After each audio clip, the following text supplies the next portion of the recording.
Do you own or rent your home? Sure you do, and I'll bet it can be hard work. You know what's easy? Bundling policies with Geico. Geico makes it easy to bundle your homeowner's or renter's insurance along with your auto policy.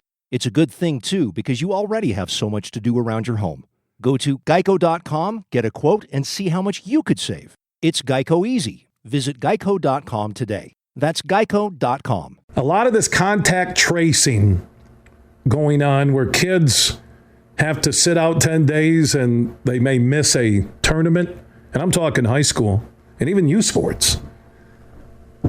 So the question is, and I threw this out to Dr. K, and he's going to come on with us later.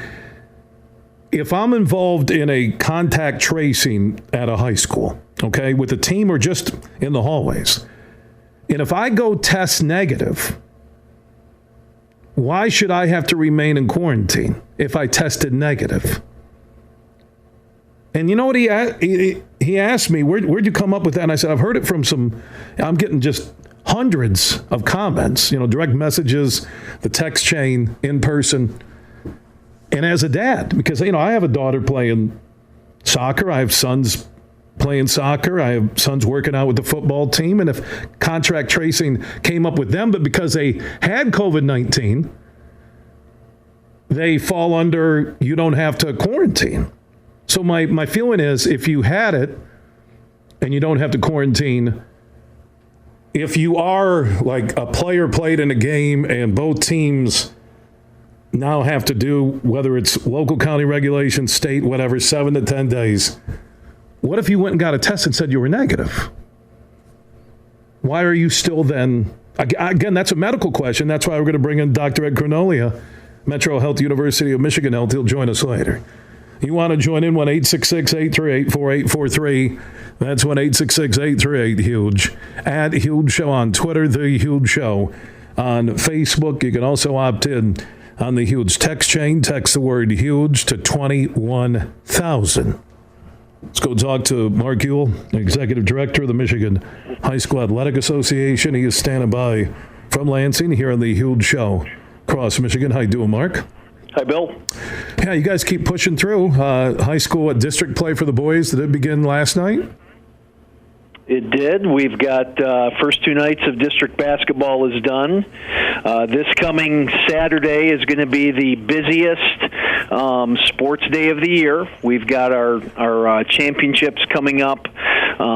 Gymnastics finals are this weekend. Competitive cheer is this weekend. Bowling is this weekend.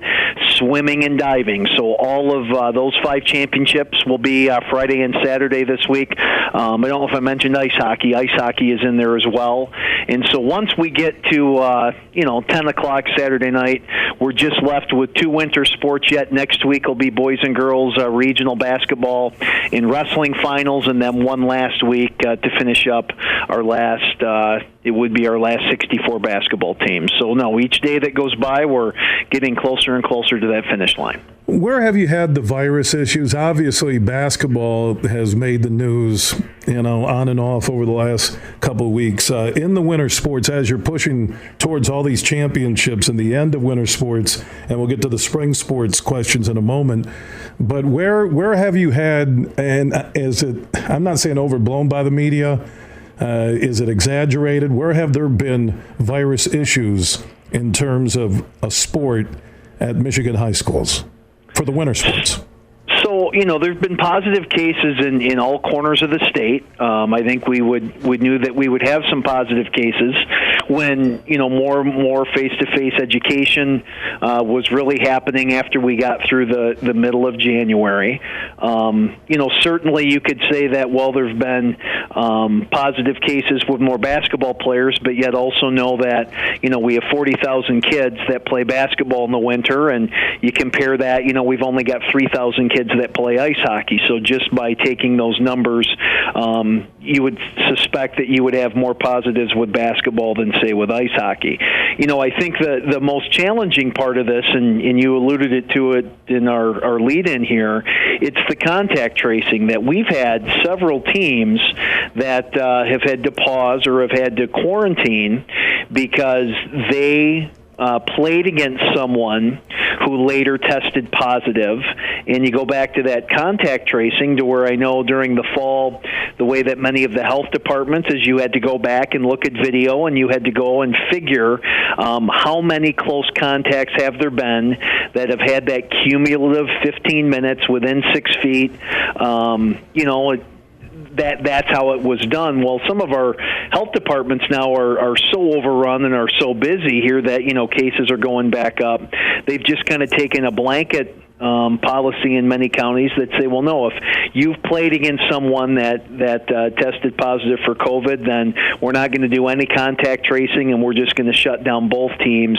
And that's really created a lot of heartburn because, in many cases, that opponent who tested positive may have only been in the game for a few minutes or for one shift, and so the ripples that has caused and impacted, I think, has just really kind of increased everybody's anxiety when it comes with that. But I see that we continue to track and monitor all the daily case numbers, and I see our numbers are high again today. And again, just encourage everybody listening to continue to do the right things, continue to mask, continue to stay distant when you can, so our kids can get to the finish line. And there's that big debate on between cases and how our hospitals, are they being overrun again? Is there a major loss of life? I think that's what you're getting from people, and I agree with you with the contract tracing. And then is that turning into more hospitalizations and also more people dying from COVID? So that's up to the medical side of this and the frontliners. And we'll talk to Dr. K later in the broadcast, because I have that question just as a sports dad myself, youth and high school, which cover that 13 to 19 age we'll get into in a moment, that, okay, my kids didn't have in quarantine, their high school had an outbreak. No one went to the hospital, but the contact tracing, because a couple kids in a class, they called me and said, well, your son's going to have to, sons plural, they're going to have to quarantine. I said, well, do you have on the list that they just had COVID 2 months ago? And they said, oh, yeah, we do. Oh, no, they don't have to. And then it made me think, okay, if you are part of a contact tracing, or they're going to do that shutdown, 2 teams that played, if those players went and tested and they were negative, why would they be allowed to continue to move on, whether it was regular season or now in the Michigan High School Athletic Association tournaments? So that's the policy of, whenever it comes to contact tracing, that we have been told over and over and over again by MDHHS that those are decisions that will be made by the local health department. They have told us that the CDC guidelines that they're following are the 2 provisions that talk about either a 10-day quarantine or a 14-day quarantine. The CDC also talks about a 7-day quarantine period with testing, but from what we've been told, Michigan is only using the 10 in the 14 days. So really beyond that, I can just share with what we've been told. I will certainly remain listening to your show, Bill, when Dr. K comes on. Would love to hear his insight. But in terms of how quarantine is being handled and the testing that comes with that, we've been told that those decisions will be made by county health departments, and that's where that conversation has ended. About a week ago, we had a conversation, Mark, in regards to the announced testing for athletes from 13 to 19 in Michigan, and that there was, on March 20th, there was supposed to be a new order, and I've checked every day. As a matter of fact, I think I might have texted you late Sunday, or, hey, where's this order? And I still see the March 19th order that I think we discussed last Friday. I don't see the updated testing guidelines, because there's a lot of questions about, is it just contact sports? Is it sports where you're not wearing a mask like you guys had to in wrestling and still are in wrestling in the state of Michigan? So what's the latest? In April 2nd's coming up, the targeted announced testing date, but then you have spring breaks and these schools will be out. So you have the potential for a hornet's nest here of people not knowing what's going on. What's the latest the Michigan High School Athletic Association has heard? So we've finally got enough information today to be able to communicate with our schools, and so we did get out an email to all of our superintendents, principals, and athletic directors that really has highlighted some of the guidance that the health department has shared here in really the last few hours. Starting on April the 2nd, there will be a testing requirement in place for all athletics. It does not make a difference if it's contact or non-contact. So who will testing impact? Well, April 2nd and 3rd are our individual wrestling finals. So that's 896 wrestlers. It will not impact those kids at all because they have been testing going back since early February. So testing in wrestling will not be an impact. Basketball, it would April 2 comes after all of our regional tournaments are done. This will affect about 900 basketball players, those teams that have reached our quarterfinals, semifinals, and finals. They would need to test just once. For all of our other spring sports, that starting on April the 2nd, there is now a weekly testing requirement in place for kids to be able to participate. Know that it is not just a high school requirement. It's not just a junior high, middle school requirement. It requires all athletics, both school and non-school, when the participants are ages 13 to 19. So let's put it in a school context here for a second. So what does that mean for spring sports? It means all of our spring sport athletes will need to take a rapid antigen test once a week.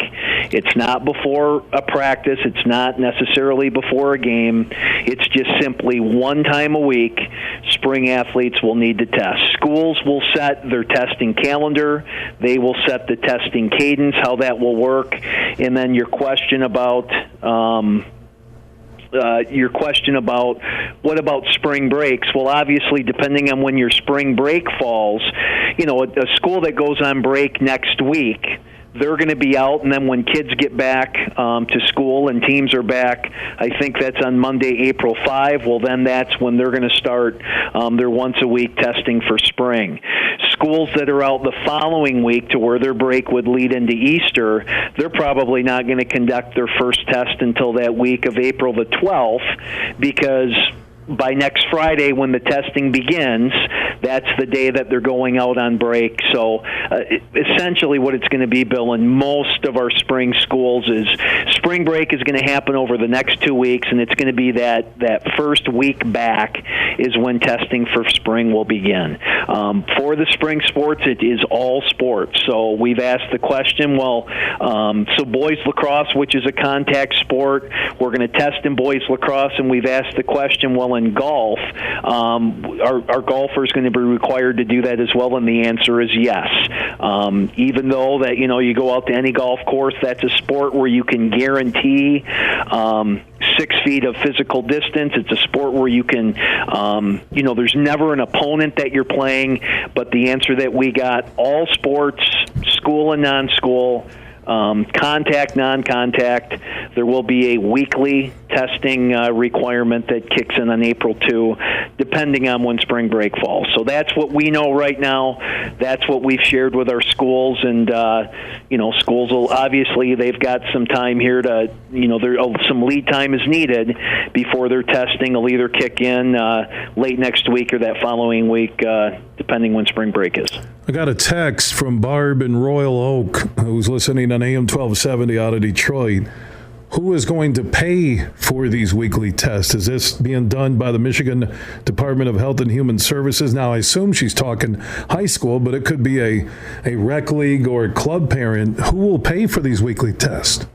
So in the school space, those will continue to be provided free of charge by MDHHS. So our schools will submit their order of how many weekly tests they're going to need. Our schools will pick those up from their local intermediate school district facility. That's been how, for example, wrestling tests have been distributed to schools over the last 2 months. In terms of how this is going to work for the non-school, the club, the travel, the AAU testing, I have not heard an answer on what the financial model is for that, and so I'm just going to stay in my lane and just answer the question about testing will continue to be free of charge to all of our member schools. And currently, with that latest order, this testing under the technical guidelines of the order, does that go until the second week of April? It does. I believe the date's the 19th, so that's when the current order would expire. So what will be required and what the plan is beyond April the 19th, we'll just have to wait and see. I have no indication or inclination of what that could look like yet.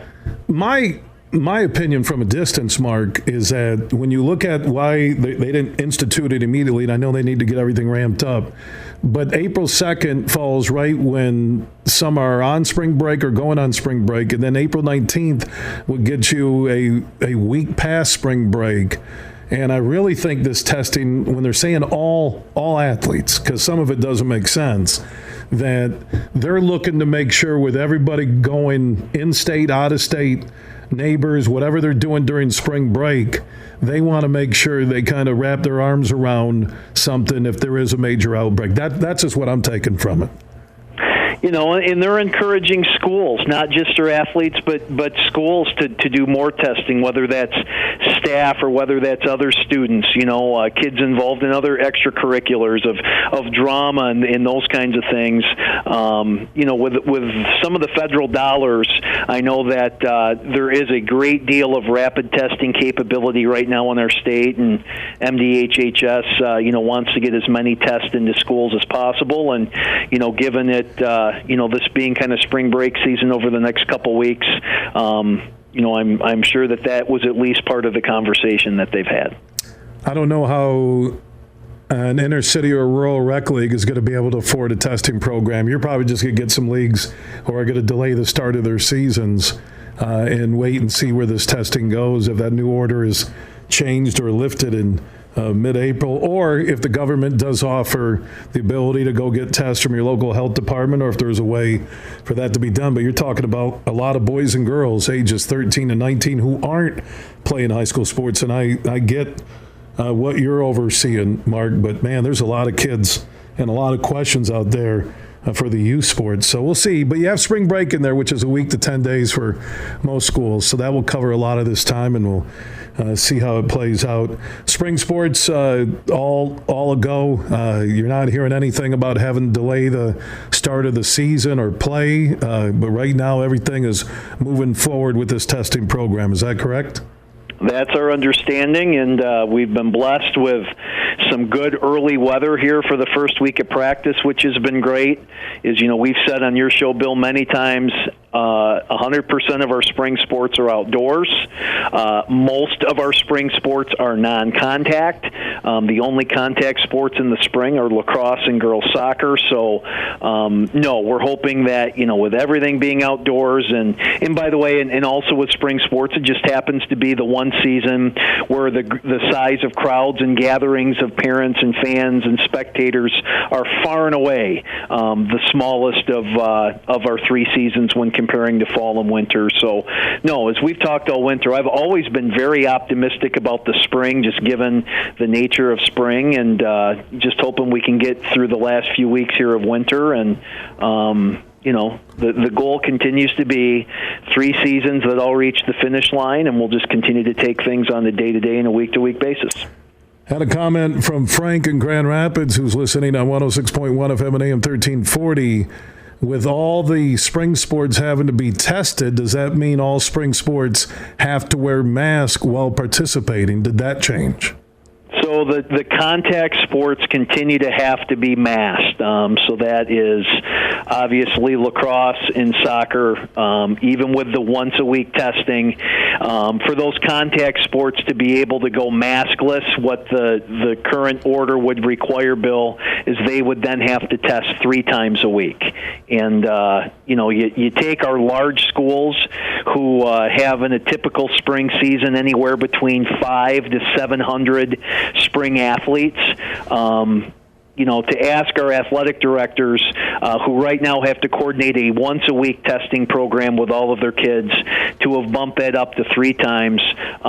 You're really taking what is going to be incredibly challenging, and you would be turning that into the impossible. I need to give a public shout-out once again today to the work that all of our administrators are doing, that, for each as we've talked about, for each curveball and new hurdle and new challenge that's been given us, and we've, had to plan, okay, here's how we're going to make this happen. It's our building athletic directors, our principals, with support of their superintendents and school boards, who have made all this happen, Bill, this year, and it has not been easy. In some of our large schools this spring, that with the weekly testing, a big part of those ADs' jobs, instead of giving leadership to everything from coaches and decisions about weather and just the logistics of pulling off all of our spring sports, a good share of time is now going to have to be devoted to testing and data entry in those things. And no, our ADs have had the most difficult and challenging year in the almost 100-year history of school sports in Michigan, and I just want to recognize those folks for the work and the dedication, because, again, the approach the entire year has been, we're going to do whatever it takes to let our kids play, and it's our building ADs and coaches and other administrators who have really made that happen, so my hat's off to them. Amen. To all the great men and women at Michigan High Schools and what they continue to do, and also to everybody, Mark, yourself included, at the Michigan High School Athletic Association offices in Lansing. It's been an extraordinary year and a couple of weeks. Thank you so much for the update, Mark. You bet, Bill.